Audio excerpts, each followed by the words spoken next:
Hello, I'm Bransby. Welcome to the Bran Cave. In the first video in this series, I talked about where the idea for this song came from and how I'd worked up a little tune for it while I was out running.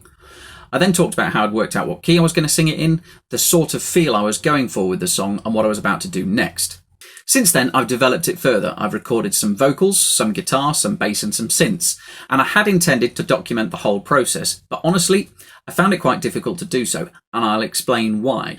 Traditionally, back in the olden days, you would write a song, get the structure in place, practice it, perform it, and then take it into the studio to record it. And I imagine it was probably the Beatles who disrupted that process for the first time when they started using the actual recording studio more creatively within their process. And that writing and recording process is one and the same for many of us these days. Particularly in the home studio environment, there's no distinction between writing a song and recording it. You develop it as you go along.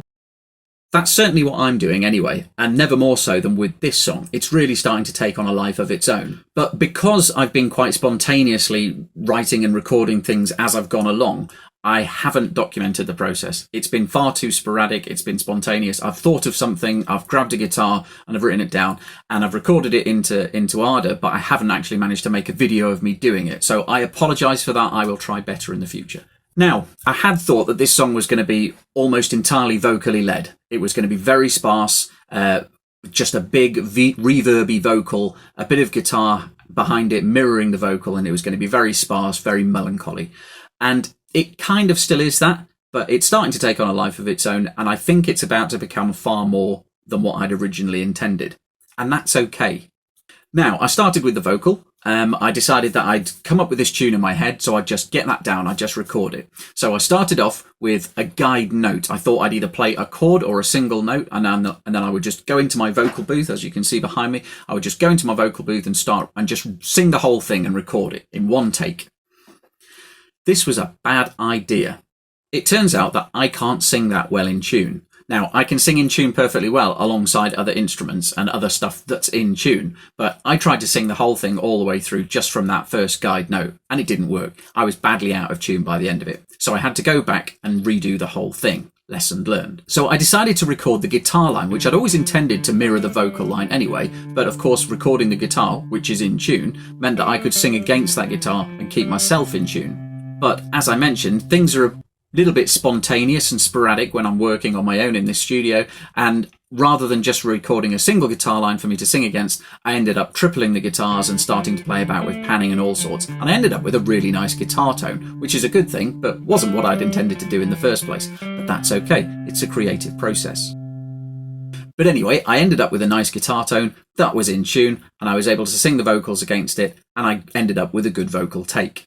And then started playing around with some techniques of doubling up the vocals, building up harmonies, started to work on EQing, found a nice big hall reverb to attach to everything, and started layering the sounds.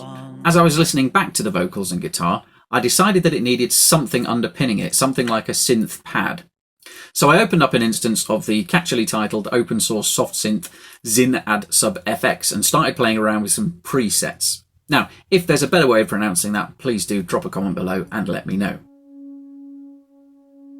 I just played around with a variety of presets in the soft synth. There are plenty to choose from, and eventually I came up with something that had a very ominous feel to it.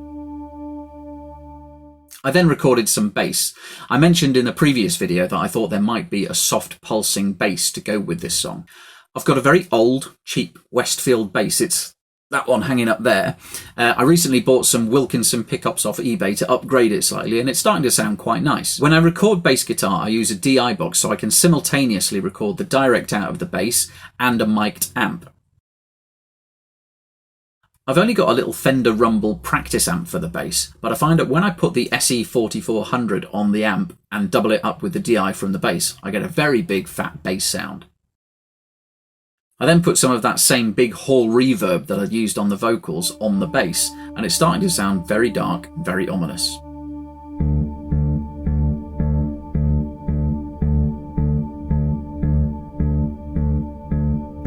After the rainbows have gone,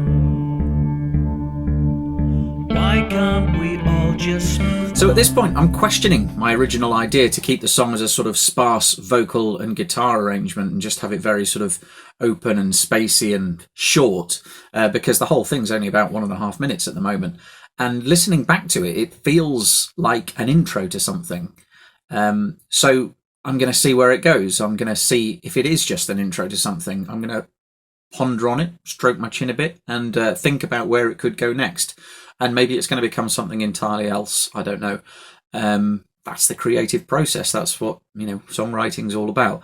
I'm going to see where this one takes me. So we'll see where I'll get to in the next video. Take care. Bye.